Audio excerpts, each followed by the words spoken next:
La 4G Batelma vous présente Ni Vaovao. Le pack Gold incluant l'internet 4G en illimité, plus 35 chaînes TV à 189 000 arrières seulement, le box Wi-Fi et le décodeur sont offerts. Blue Line. Manolotra ho anao ny vaovao.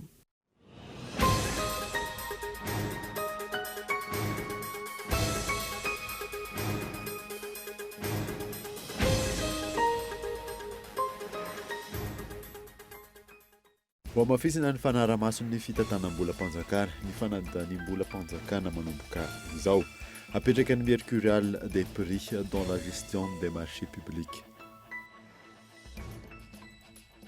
Nanamafy ny fahatokisan'ireo mpamatsy vola ny fanjakana malagasy ny fankatoavan'ny filan-kevy fitantanana antahirim-bola iraisam-pirenena ny fanomaranana ny famiadadina fahadimy ny fandaharana asa faiky hoy ny teo anivon'ny banky foiben'ny Madagasikara.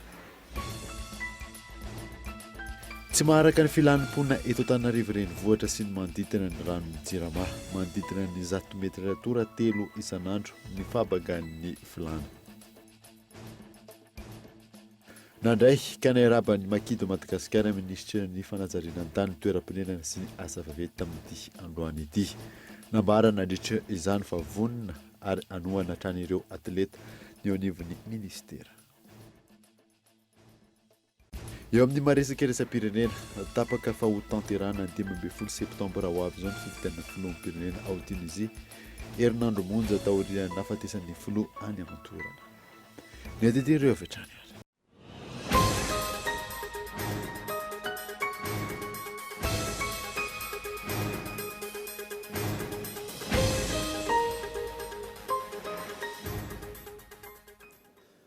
Finaritra tompoko lasy sy tompoko vavy taona vaovao eto amin'ny Kolo TV ka manasanao ary anaraka izany hatramin'ny farany. Ny anombotsika ny vaovao dia ho amafisina ny fanaraha-maso ny fitantanam-bola-panjakana, ny fandaninam-bola-panjakana manomboka izao. Apetraka ny mercurial des prix dans la gestion des marchés publics. Fanadadina. Nandritra ny filan-kevitry ny minisitra farantony ilazan'ny filohan'ny Repoblika Juillet fa tsy maintsy amafisina ny fanaraha-maso ny fitantanam-bola-panjakana. Apetraka noho izany ny atao hoe mercurial des prix dans la gestion des marchés publics, izay ahitana ny listr'ireo entana, fitaovana ary ny asa manontolo nampiasana ny vola-panjakana. Ity mercurial des prix dans la gestion des marchés publics ity dia ahafahana mamantatra ny vidin'entana novidian'ny fanjakana. Ho hita ihany koa ny vola rehetra mifamezivezy ao anatiny tetikasa iray. Ary ahafahana misoroka ny fandaniam-bola be miompampana ataon'ny fanjakana amin'ny akamakamy eo amin'ny tsenan'asa-panjakana toy izay nisy hadray. Hoenjana noho izany ny sazy famaizana ho an'ireo tompona ndraiky mpanjakana mbola amin'ny manao fandaniana miompampana amin'ny tsenan'asa-panjakana sy ireo orinasa mampitombo avo-zato na arivo eny. Ny vidin'entana amidy amin'ny fanjakana manomboka izao. Izany no natao ihany koa dia ametrahana tanteraka ny mangarahara sy maneho fa entitra ny filohan'ny Repoblika amin'ny fitantanana ny vola-panjakana. Fa mitohy ny fanarenana ny fampianarana ambony sy ny fanomezana tosika ny fikarohana ara-tsiansa na eo azy ny fanovana ny minisitra tompon'andraikitra. Nanamafy ny minisitra fa ny lafin'ny ara-foto-drafitrasa dia isan'ny imasoan'ny ministera Michel Aranarzo. Velorano napetraky ny filohan'ny Repoblika ny fanavaozana ireo foto-drafitrasa eny anivon'ny université entina manavao ny tontolon'ny fampianarana ambony. Isan'ny olona ara-pahamiana ny fanohizana ny asa eo anivon'ny ministeran'ny fampianarana ambony sy ny fikarohana ara-tsiansa. Velorano nataon'ny filoham-pirenena moa dia hoe hanomezana fanabeazana ho an'ny rehetra. Ho antsika ety amin'ny fampianarana ambony sy ny fikarohana ara-siantifika dia ny fametrahana université vaovao, ny fametrahana établissement isan-karazany vaovao koa ho anatanterahana an'izany. Ary eto anivon'ny ministera ny zavatra rehetra efa misy ihany koa na toeram-piasana, na toeram-pampianarana, na toeram-pikarohana dia ao anatin'ny velorano filoham-pirenena koa ny fanatsarana azy ireo mba hanamafisana ny kalitao na hampitomboina ny kalitao. Etsy ankilany Amadou Ayam par intérim ny fakultény ex na ny économie, gestion ary sociologie ny ministra ny fampianarana ambony sy ny fikarohana ara-tsiansa mialohana nandrena azy ho ministra dia nisy ny fionana teo aminy sy ireo mpahay toekarena mitoy ny fiara-miasa raha ny nambarany hatrany. Raha tsy aivina isan'ireo namolavolana ny IEM na ny Initiative pour l'émergence de Madagascar, ireo pahay toe-karena eo anivony ity fakulté ity. Iray ny tanjona, hiara entana, hiara iasa ary hiara androso raha ny fanazavana hatrany. Fa manamafy ny fahatokisan'ireo mpamatsy vola ny fanjakana malagasy sy ny fankatoavan'ny filan-kevim-pitantanana ny tahirim-bola iraisam-pirenena ny famaranana ny fanadadinina fahadimy ny fandaharana SAFEC hoy ny teo anivon'ny banky foiben'ny Madagasikara miantarandriana. Fanadihadiana mialohan'ny farany amin'ny fandaharana SAFEC na ny facilité élargie de crédit. Ahitana taratra ny fatokisan'ny any ivelany sy ireo mpamatsy vola ny Madagasikara ny fankatoavan'ny tahirim-bola iraisam-pirenena, ny famaranana ny fanadihadiana sy ny nahafanany sitraka ny famatsim-bola mitentina 1.3.4 tapitrisa DTS na 3.4 tapitrisa dolariny araka ny namafisiny teo anivon'ny banky foiben'ny Madagasikara androany. Tsara amin'ny fampandrosoana izany raha ny fanazavana. Entina namafisana ny tahirim-bola ny firenena na ny réserve extérieure de devise, ny fisitrahan'io vola io ary ny BCM na ny Banque centrale de Madagascar no mitantana izany. Namafisina izy ireo fa efa misy ny lamina napetraka amin'ny famerenan'io vola io izay tsy hipaika amin'ny fitantanana ankapobeny. Etsy ankilany nanambarany ny solotena maharitry ny FMI fa ilaina amin'ny fampandrosoana ny anotokanana teti-bola ambony amin'ny fananganana foto-drafitrasa sy ny lafin'ny fahasalamana. Pour l'instant, cet argent va être placé dans les comptes de la Banque centrale et il sert essentiellement à renforcer. Ipetraka any amin'ny compte-ny banky foiben'ny Madagasikara io vola io. Aretina namafisana ny tahirim-bola. Ary saika izay hatrany ny any FMI oharina amin'ireo famatsim-bola hafa izay entina natanterahana tetikasa. Ny tanjona dia ny hanampiana ny fanatanterahana fitondram-panjakana asa maro. Izay dia mieritreritra fa ilain'i Madagasikara ny siny ny famatsim-bola, entina hananganana foto-drafitrasa sy ny sehatra ny fahasalamana. Efa andalana amin'izany ny fitondrana. Isan'ny ahafahana manatratra ny tanjona ihany koa ankoatrizay, ny hanatsarana ny fidiran-ketra sy ny fandaniam-bola mba ho any amin'ny tena tokony alehan'ny vola ampiasaina. Que l'argent aille bien dans les dépenses sociales. Etsy ankilany araka ny nambarany solotena maharitry ny FMI eto Madagasikara ihany koa tsara ny vokatra izay natao Madagasikara tao anatin'izay fotoana fohy izay. Avec également des très bons résultats réalisés puisque notamment. Tsara ny vokatra araka ny fanadihadiana farany iny. Ohatra amin'izany mahakasika ny fepetra ny raisin'ny fitondram-panjakana malagasy, momba ny fanampiana ny mpamatsy solika, eo ihany koa ny fanamafisana ny ady atao amin'ny kolikoly. Ankoatr'izay ny mikasika ny fepetra momba ny fanagiazana ny harena azo avy amin'ny tsy ara-dalàna. Zava-dehibe amin'ny fampandrosoana ny firenena ireo. Hatreto arak'izany, mahavelo mpanantenana ny vokatra hita. Réalisé. Donc nous, de notre point de vue, le bilan est très encourageant. Any amin'ny faraparan'ny taona 2024 no tanterahany ny fanadihadiana fahenina no sady farany amin'ny fandaharana SAFEC izay. Raha tsy aivina amin'ny totaly 8.6 tapitrisa DTS na 2.3 tapitrisa dolara amerikanina ny fitambaran'ny volan'ny sotrahan'i Madagasikara tao anatin'ny FEC. Fa tsy maharaka ny filan'ny mponina eto Antananarivo renivohitra sy ny manodidina ny ranon'ny Jirama, manodidina ny 100 metatra tora-telo isan'andro ny fambangana eo amin'ny filana izay Henri Florio. Mbola mijanona ho ady sarobana ny famatsiana rano fisotro madio eto Madagasikara ankehitriny, indrindra fa ny eto Antananarivo renivohitra izay nahitana fahatapahana ny sesisesy tatoato izay. Tsy mijanona amin'ny tsy fahampian'ny pompo ny olona ny famatsiana rano fisotro madio eto Antananarivo sy ny manodidina, fa tsy maraka ny filan'ny mponina ihany koa ny famokarana ny rano. Tafakatra amin'ny 3 metatra tora-telo isan'andro ankehitriny, ny rano ilain'ny mponina eto Antananarivo sy ny manodidina. Ankilany, tsy misy afa-tsy 2 metatra tora-telo isan'andro ny rano vokarin'ny Jirama, amalina ny filan'ny mponina. Ankoatra ny fahaverezan-drano manodidina ny 700 isan-jato. Ny 2.3 ny filany ihany araka izany no Vaovao noho ny foto-drafitrasa misy. Mahatratra 250 kilometra eo ny halavan'ny fantsona itsinjaranay Jirama, ny rano eto Antananarivo. Mariana kely fa ny 13 isan-jato andreo ihany no tio ny tena fantsona tena lehibe, ary ny Atsasamanila dia fantsona latsaky ny 100 mm ny alehibeny. Raha ny tena filana ho an'ny Antananarivo dia tokony ho any amin'ny 300 000 mètres cube isan'andro any ny vokatra takina eto mba ahazona an'ilay qualité de service tokony omenan'ny mpanjifa ara-dalàna. Ao anatin'ny famanany olana ny tsy fampiendrano eto Antananarivo sy ny manodidina ny jirama sy ny fitondram-panjakana ankehitriny. Tetika asa maro no apetrako ho famahana ny olana misy. Anatratra an'ireo tena filan'ny mponina eto Antananarivo dia misy projet iarahana amin'ny vondrona européenne, famatsimbolana vondrona européenne.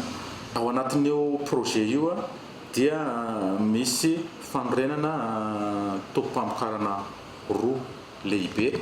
Tsy vitan'ny fanorenana tompam-pamokarana vaovao ihany fa misy koa ny fanitarana ny aty amin'ny fantsona fitsinjarana. Misy réservoir lehibe efatra ohatra hoarenina, misy 135 km na fantsona vaovao, misy fanolona fantsona efa antitra ary misy fanorenana borne fontaine any amin'ny 400 androany. Tsy azo lavina fa mbola maro ny lesaka momba ny famatsiana rano fisotro madio eto Antananarivo sy ny manodidina. Saingy efa mandray ny tandrify azy ny tompon'andraikitra isan-tokony araka ny baiko sy ny fanambiny napetraka ny filohan'ny repoblika. Tokony efa trandrana bebe kokoa ihany koa ny tahirin-drano ambany sy ambonin'ny tany manoloana ny fivaovan'ny toetrandro ohatra ireo teknisiana nanaovana fanadihadiana. Fa mitentina 4,4 dolara ny vola azon'ny Madagasikara entina anatanterahana ny tetikasa biofina anamafisana ny fikajiana ny arena voajanahary. Laharam-pahamehana ny fanaovana tombam-bidy ny vola azo ampiasaina amin'ny fiarovana ny tontolo iainana. Yves Richard. Fanaovana tombam-bidy ny vola azo ahetsika amin'ny fiarovana ny tontolo iainana tsy ny vola hoentin'ny fitrandrana maharitra ny arena voajanahary amin'ny toe-karena. Io rafezina ny votoatin'ny tetikasa biofina na ny initiative pour le financement de la biodiversité à Madagascar izay nandrotrahan'ny mpiara-miombonantoka vola mitentina 4,4 dolara. Sarotra be ny arovana rehefa tsy fantatra ihany koa hoe ohatrina ny vola ilainao miaro azy. Dia sarotra be ihany koa ny arovana rehefa tsy fantatra hoe aiza ny misy famatsim-bola ahafahanao na aiza ny misy vola ahafahanao manatanteraka ireo asa rehetra izay voasaringotra ny fikajian'ilay tontolo iainana izay. Dingana tsy maintsy atao anatin'izay aloha ny fitadiavana hoe iza aiza daholo no mety ahitana an'ireo famatsim-bola ireo dia ao aorianan'izay dingana anankiray atao manaraka an'izay ihany koa hoe ahoana ny ahafahantsika manombana hoe ohatrinona ny vola ilaina entina miaro ny tontolo iainana. Ny dépense zany fa ohatr'izay ihany koa ohatrinona ny vola mety ampidiriny ireo arena voajanahary ireo na ireo ressources naturelles eto Madagasikara ireo. Zava-dehibe amin'ny fitrandrahana ny arena voajanahary eto Madagasikara ny fanaovana tombam-bidy. Isan'ny efa nahazon'izany ohatra ny arenan-dranomasina izay tombanana 300 dolara. Toy ihany koa ny karazana zava-maniry fanaovana fanafody 5 hatramin'ny 7 alina izay tombanana 3,4 dolara araka ny antotanisa azo tamin'ny taona 2012.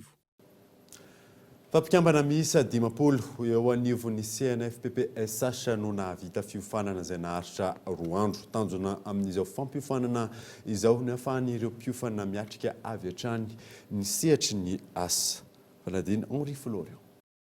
Amin'ny mahafohy be ny toerana mandray an-tanana ireo olona manana fahasembanana ary manofana azy ireo ahafahana miditra eo amin'ny sehatry ny asa ny CNFPPSH na ny Centre national de formation professionnelle des personnes en situation de handicap ny farana androany ny fampiofanana AGR na ny activité génératrice de revenus ho an'ireo tanora misy sady 10 pahazo tombotsoa amin'ny tetikasa miary izy ireo izay mpikambana efa navita fiofanana arak'asa izay miombana hiatrik'asa avy hatrany. Ahafahany zareo manatanteraka tsara izay asa tena eritreretiny sy hokasaina atao zay dia tsy maintsy mba ho mpifanana zareo gestion de projet na hoe fomba fitantanana le tetikasa omena notion kory zareo mahakasika ny développement personnel sy estime de soi mba ahafahany zareo matokotena amin'izay tetikasa tiany atao.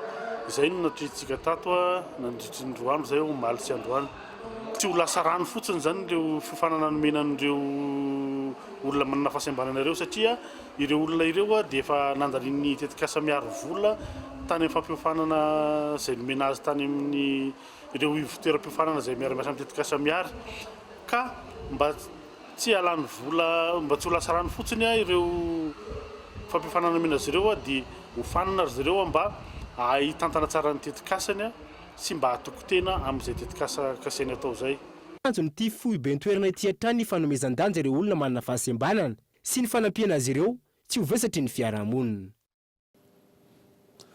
Fa natao sy ny androany ny fanombohan'ny tetikasa bucco-dentaire eny anivon'ny sekolim-panjakana ambaratonga voalohany tanjona ny ampianana ny firongatry ny aretina ativava izay mahazo ny 70 isanjaton'ny zaza latsaky ny 12 taona eto Madagasikara. Mampiona rakotoarsan miainga avy amin'ny ambaratonga taona ambany ny fanazarana ny olona hity mikojakoja ny ativava isoroana amin'ireo aretina maro isan-karazany mety ateraka izany.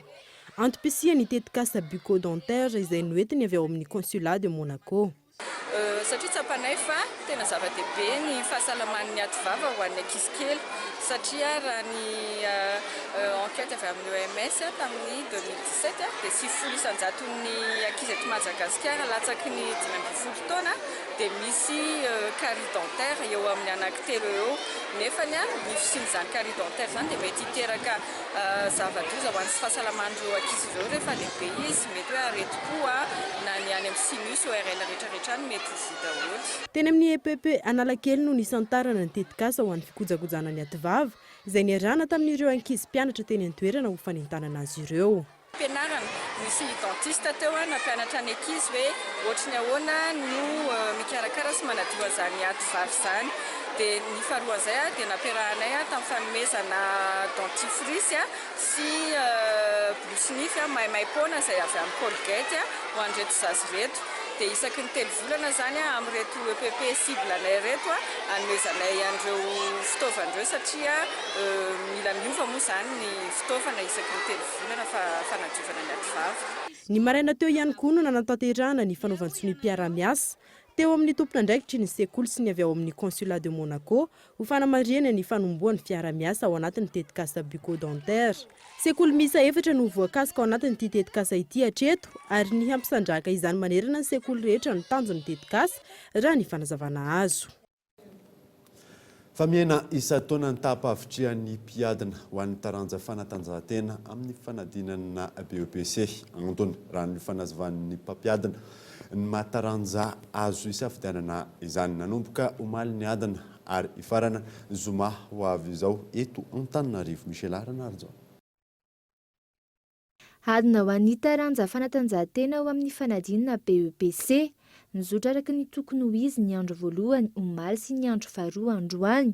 Be kosa nefa ireo nanapa-kevitra ny tsy hanao izany raha ampitainany tamin'ny taondasa raha toa ka maro ireo mpiadina voalaza fa nitondra voaka tamin'ny herintaona hatreto raha ny teto Mahamasina tsy mbola nisy raha ny fanazavana. Amin'ity tsy dia nisy an'izay loatra eto nandritran'izay 3 demi-journée zay zany tsy dia nisy izay kaza. Amin'ny BPC koa zany tsy dia miseho izay zavatra izay satria ny ankizy izany mbola azo lazaina hoe mbola kely fa vitsivitsy fa any amin'ny baka zany matetika miseho izay zavatra izay. Raha mitady tamin'ny herintaona zany dia mitovitovy tsy nisy ny fahatarana tamin'ny fizarana convocation-ny ankizy fa maha-facultatif an'le preuve EPS BPC moa dia tsy maintsy misy foana tsy tona misy ny ankizy manadiny convocation sy carte d'identité dia misy ny ankizy au dernier moment izy vao midesista tsy hanao izay tsy misy mihitsy ny olana satria système ny EPS BPC zany système bonus dia na tsy manao ara zany le ankizy dia tsy mahazo an'le bonus fotsiny fa tsy manimba ny notiny mihitsy le. Ankoatry ny tapa-avitriana dia niena isan-taona ihany koa ny vovokain'ireo mpiadina raha ny fanazavana hatrany. Antony raha ny fanazavan'ny mpanadina ny mahataranja azo isafidianana izany na ny matière facultative ary tsy omen'ireo mpiadina lanjany. Mazava ho azy somary me faible ny ankizy. Ny antony moa eo zany moa le resaka toetrandro fa eo ihany koa le tsy ampy le motivation le ankizy hanao EPS. Zay ny problème. Ny anankiray antony voalohany aloha ny fahitako azy dia le fait d'être hoe facultatif le izy. Ary misy sehatra anankiray zay efa eritreretinay hoe amola volana an'izay zavatra izay hoe obligatoire any amin'ny BPC zany mba atao obligatoire mba miakatra kokoa ny taux de motivation le ankizy amin'izay fotoana izay. Arak'izany hatreto tsy tokony hisy intsony ny fanomanana atao nanomboka omaly ny adina ara-panatanjahantena ho an'ny fanadinana BEPC ary farina ny zoma izao raha ny eto Antananarivo manokana. Ho an'ny fitoeram-panadinana lycée Jules Ferry Faravohitra sy ny Jijira Bearvelo nanaovana fanadiadina dia mandinina ny 4 ireo mpiadina. Tonga eto amin'ny fotoanany dokavarotra isika aorianan'izay natatsika mahakasika ny olan'ny champion-toana mama eo ihany koa mahakasika ny tambazotra mpangalatra fiarakodia eto Antananarivo izay tratehaky ny gendarmerie-pirenena rehefa avy eo ary.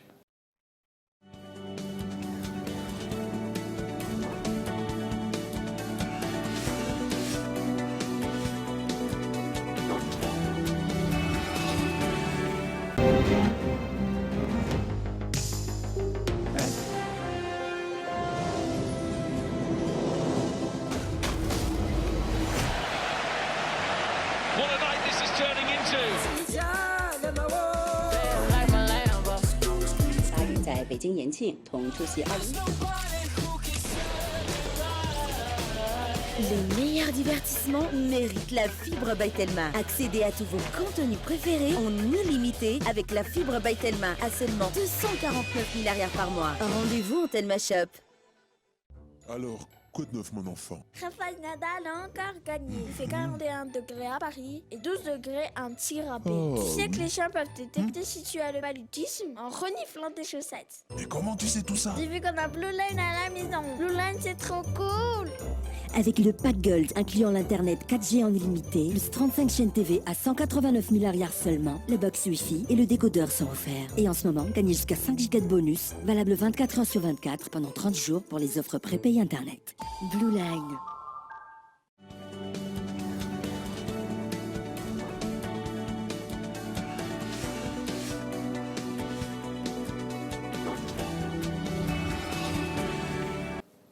Very eto amin'ny fampahalalam-baovao isika. Fa misy ny disadisa eo amin'ireo mpikambana sy mpitantana eo anivon'ny champion-toana mama samy manana ny filazan'ny rontoto. Fanadiny Henri Flore. Nanao fanambarana mahakasika ny fahitan'izy ireo ny zava-misy eo amin'ny trano fiantohana mama, ireo mpikambana sy mpitatitra mivondrona ao amin'ity trano fiantohana ity, manoloana ny zava-misy ao amin'izao fotoana izao. Izahay mpitatitra manoloana nareo mpanao gazety androany, izay mariana sy tsindrinay mafy fa mpikambana ao amin'ny mama nandritra ny taona maro avokoa dia manao izao fanambarana manaraka izao. Fa tsy nanara-dalàna ny fanatanterahana ny fifidianana, ireo mpikambana mandrafitra ny filan-kevim-pitondrana na ny conseil d'administration eo anivon'ny mama. Ao amin'ny santa-pikambanana amin'ny feny mama dia tsy azo raisina ho mpikambana raha tsy ireo izay manana fiarakodia.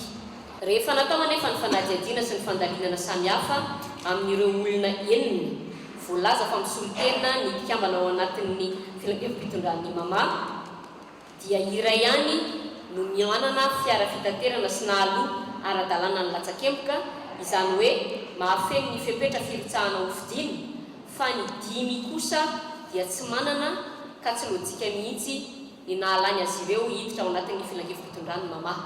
Etsankilany, nandiso tanteraka izany ireo tompona ndraiky tamin'ity tany-piatoana ety androany, araka izao farazavana izao. Mpikambana izy ao amin'ny filan-kevim-pitondrana na membre du conseil d'administration dia tsy ara-dalàna. Aminay koa nefa toy izay hoe ara-dalàna ny fifidianana izay natao tany. Nanaraka ny andininy sy ny tokony izay araka ny zavatra voalaza tao anatin'ny fitsipika toy izay hoe ara-dalàna. Ireo olona rehetra ireo izay niditra ho candidat tao dia olona mpikambana tafiditra ao anatin'ny bokin'ny assurance mama zany na efa atsakany sy-andavany ny inona filazazy prime d'assurance angambany zay filazazy izy fa tsy mitombona amin'ny fivorina, mitombona aminay ara-dalàna amin'ny fivorina, tsy adalakory ministère tokony amenay lalana anao amin'ny fivorina.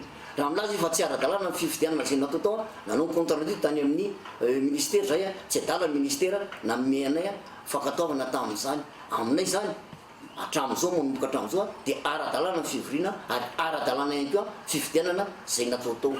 Ho tanterina aminao eto amin'ny fahampalalam-baovao ny Kolo TV FM ihany ny toy ny ity raharaha ity. Faravan'ny brigadin'ny zandary ao Ankadinandriana ny tambazotra mpangalatra fiarakodia eto Antananarivo sy ny manodidina olona misy safitony voatampotra tamin'izany ka bivadiny atodombokotroka. Fanadiny Yves Richard. Olona misy safitony voasambotro ny brigadin'ny zandary ao Ankadinandriana tao aorian'ny raharaha nahaverezana fiarakodia teny Belera talata maty ny 4 Jolay lasa teo. Niainga avy amin'ny fanomezam-baovao avy amin'ny fokon'olona taorian'ny fahitana tranga mampiaya momba ny fampiasana fiarakodia teny tsara honena ny masindray ny famitorana ka ny afara tamin'ny fisamborany. Fiara mandeha tsara ny tonga teo dia niteny izy tamin'ny fokon'olona mipetraka teo hoe maty ambriazy ty tomobily ty fa mba apetraka na eto dia tondra mécanicien eo zay raha pitso.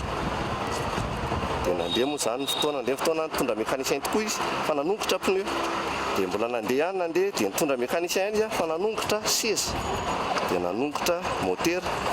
Dia farany rehefa tapitra zany kojakoja madinika amin'ny tomobila dia navadika ilay carrosserie dia nitapahany telo zany. Tafo ny ala dia ny tomobila nizaraina roa. Dia gaga ilay fokon'olona teo tanany hoe nanina tomobila tsara ny tonga teto no lasa ohatr'izao ny farany. Dia nampandrehan'ny zandarma moa zany ireo zandarma masindray. Dia natao fanadihadiana teny dia hita hoe tomobila ala ty tomobily ty.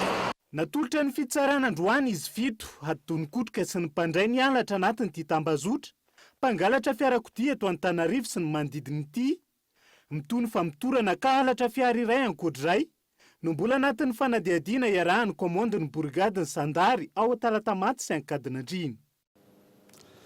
Lafa vaovao hafa kosa indray dia anomboka tsy ho ela ny asa fanarenana ny trano fonenan'ny Praiministra Rainilay Alvony eny Ambotsitsiry. Io no nisongadina nandritra ny fitsidihan'ny ministra tompon'andraikitra sy ny solotenan'ny masivoan'ny Japon teny antoerana. Yves Richard. Atao lara-pamena anatin'ny programa n'asa amin'ny ministeran'ny serasera sy ny kolotsaina ny famerenana amin'ny laona ny trano fonenan'ny Praiministra Rainilay Alvony eny Ambotsitsiry. Goavana ny fahasimbany eny antoerana ankehitriny ka antony anafanganana ny fanamboarana. Rehefa tena mijerina ao anatiny ao isika raha potika simba tanteraka mihitsy ny zavatra nanamboarana azy ny temotra izay mbola temotra avy any amin'ny fitondram-panjakana anglisy tamin'izany fotoana izany efa potika ny rideau ao efa simba efa rovodrovitra efa tsy azo aseho olona intsony nefa dia mbola mipetaka eo amin'ilay toerana izy amin'izao fotoana izao ny akabeazan'ny fanaka tato koa efa tsy hita daholo koa izay nanjavonany ny eritreretiny amin'izao fotoana izao zany ny programa n'asan'ny ministera dia hoe aleo amerina amin'ny laonina an'izy ity. Nanamafy ny fahavonona ny ara-iasa amin'ny ministera tompon'andraikitra amin'ny fanarenana ny toeram-ponenana ihany koa ny taranaka ny Praiministra Rainilay Alvony misy ankilany ny fepetra napetraka izy ireo hitazonana ny mahavaka manantantara ny eto Ambotsitsiry. Hitanao fa ao anatin'io trano io dia misy amin'ny teny frantsay moa zany nilazako azy hoe papier peint reny zavatra reny dia tsy maintsy jena zany hoe avy aiza ny vinireny papier peint reny dia ahoana ny fomba amerenana azy indray zany amin'izay lafin'izay.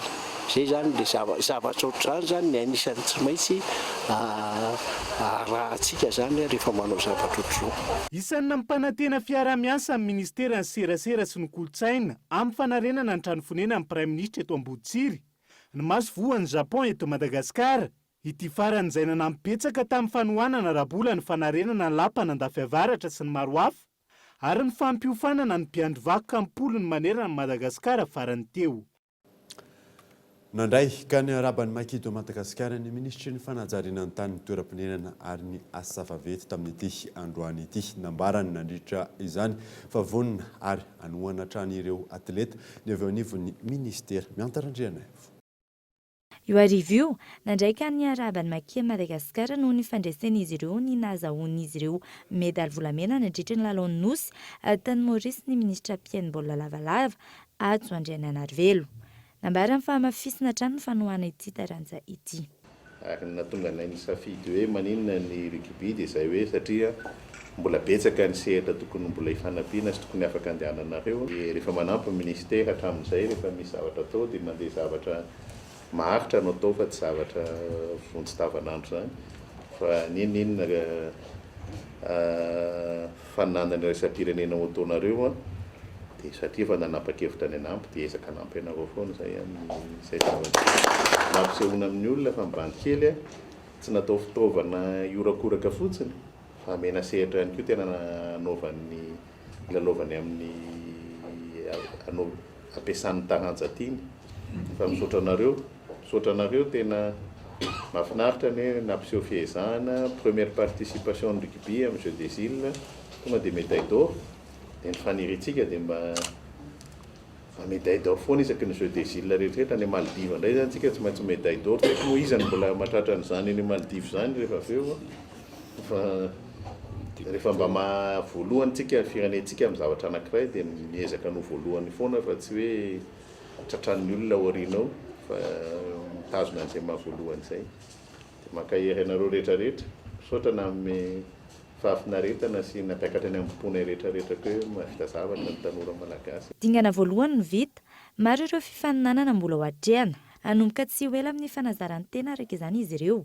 Tanjona raha ny fanazavana nitondrana avatra ny anaran'i Madagasikara. Manana kapasité ireo lehilahy ireo zany sady azo médaille d'or amin'ny Jeux africains no andeha no Jeux olympiques zany qualification amin'ny Jeux olympiques io dia vita zay le Jeux africains zay dia champion d'Afrique zay zany miandry an-dralahy ireo parapatonga amin'ny volana novembre zany tena isam-bolana zany reo manao compétition zany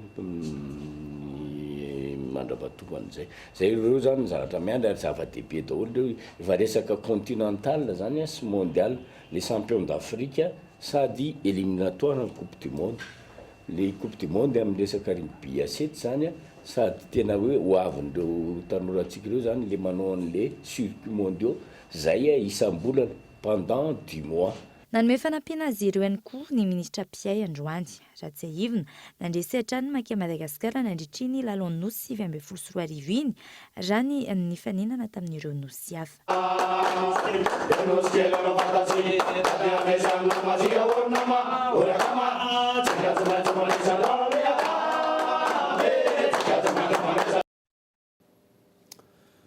Fandroany tamin'ny efatrora tolakandro no nigadona tetsy amin'ny seranam-piaramanidina ivato ireo atletana malagasy andia amin'ny farany avy niatrika ny lalao nosy tatsy nosy Maurice tsara ny vokatra amin'ny ankapobeny raha oharina tamin'ny andiany farany fanadina.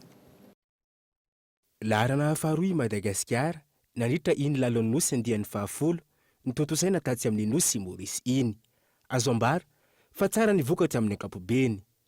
Antony nahazoan'ireo atleta ny vokatra tsara sy medaly maro ny fanomanantena nataon'izy ireo mialoha iny lalao iny. Ny amin'ny ekipanay zao ny ekipany 4x100 zao namokatra be daholo tamin'ity dia azonay zany fandresena mafimafy ihany le adversaire fa zay mba niezaka koa dia nahazoana an'ity médaille d'or ty. Manana aloha tsara satria fa tsara préparation dia tamin'ny mois de octobre zay dia avy eo mbola nasiy zareo le ino moa ty préparation tany Chine tanatin'ny ray volana dia iny tena nazahoana avantage dia nazahoana izay vokatra tsara zao. Ankilany nanao ezaka goavana ihany koa ny fitondram-panjakana nanio nasiana nampy ireo atleta ny fanohana ny atleta toy izao nambaran'izy ireo fa ery sy tosika lehibe ho azy azahoana vokatra tsara. Ny vokatra tsara azon'ny atleta malagasy amin'ny fifaninanana ara-panatanjahantena iraisam-pirenena isan'ny fitondrana avo ny voninahim-pirenena eo amin'ny sehatra iraisam-pirenena. Maresaka iraisam-pirenena dia tapaka fa ho tanterana ny 12 septembre raha ho avy izao ny fifidianana filoham-pirenena ao Tunisie herinandro monja taorian'ny hafatesan'ny filoha-tany antoeran'ny fanadina amin'ny sany France 24. Taorian'ny fisaonam-pirenena ny herinandro lasa teo. Vonona ny hiatrika ny fifidianana ny vahoaka Tunisianina. Fifidianana izay ho tanterana ny 15 septembre ho avy izao. Efa andalana ny fametrahana ny tetezamita. Ny 15 Jolay lasa teo no napetraka vonjimaika ho filoham-pirenena ny Tunisie i Mohamed Ennasser fa nendrena tsy araka ny lalam-pandrenana. Ny lalam-pandrenana izay hanitokana afaka manome lalana amin'ny famenona ny toerana banga mialohany nanolorana filoham-pirenena. Miankina amin'ny filoham-pisolon-toerana ny fahadiovan'ny fifidianana manaraka. Ny fifidianana filoham-pirenena no mandeha alohan'ny fifidianana ny lalàna izay voatondry ny 9 Oktobra. Izany hoe tafiditra ao anatin'ny fotoana iray ny fampelezakevitra ireo fifidianana roa ireo. Ankoatra izay, no amafisina ihany koa ny volavolan-dalàna amin'ny fifidianana filoham-pirenena. Iray amin'ireo fanitsinana ny adidy mitovy amin'ireo mpilatsaka ho fidiana ny 12 volana mialohan'ny fifidianana. Tsy misy ny vola avy any ivelany, tsy misy ny fizarana fanampiana, tsy misy ny vola omena orinasa, tsy misy ny dokam-barotra politika. Dia iny maresaka iraisam-pirenena iny manakatona vaovao tamin'ity alina ity ankasitrany ianao nanaraka izany soafa tsara dolo.